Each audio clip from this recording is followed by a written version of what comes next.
2028ಕ್ಕೆ ಅಪ್ಪ ಮಗನ ಕಾಳಗಕ್ಕೆ ಸಾಕ್ಷಿಯಾಗುತ್ತಾ ಚಾಮುಂಡೇಶ್ವರಿ ಕ್ಷೇತ್ರ. ಜಿಟಿ ದೇವೇಗೌಡರ ವಿರುದ್ಧ ಕಣಕ್ಕಿಳಿಯುತ್ತಾರಾ ಹರೀಶ್ ಗೌಡ? ಜನರೊಂದಿಗೆ ಜನತಾದಳದ ಮೂಲಕ ಎಚ್ಡಿಕೆ ನಿಖಿಲ್ ಕುಮಾರಸ್ವಾಮಿ ರವಾನಿಸಿದ ಸಂದೇಶವೇನು?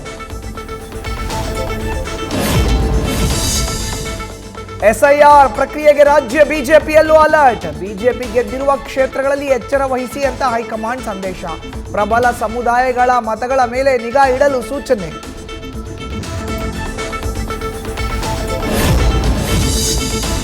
ಹರಿಹರ ಪಂಚಮಸಾಲಿ ಮಠದ ವಚನಾನಂದ ಶ್ರೀಗೆ ಮತ್ತೊಂದು ಸಂಕಷ್ಟ.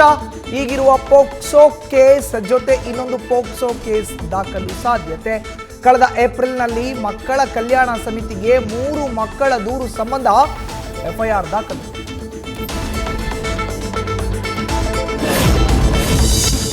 ದೇವರ ನಾಡಿನ ದೊರೆಯಾಗಿ ಇವತ್ತು ವಿಡಿ ಸತೀಸನ್ನ ಪ್ರಮಾಣ ವಚನ. ಸಿಎಂ ಸೇರಿದಂತೆ 21 ಶಾಸಕರಿಂದ ಸಚಿವರಾಗಿ ಪ್ರತಿಜ್ಞಾವಿಧಿ. ಕಾಂಗ್ರೆಸ್ನ 11, ಅಮಿತ್ರ ಪಕ್ಷಗಳ 10 ಜನರಿಗೆ ಮಿನಿಸ್ಟರ್ ಭಾಗ್ಯ.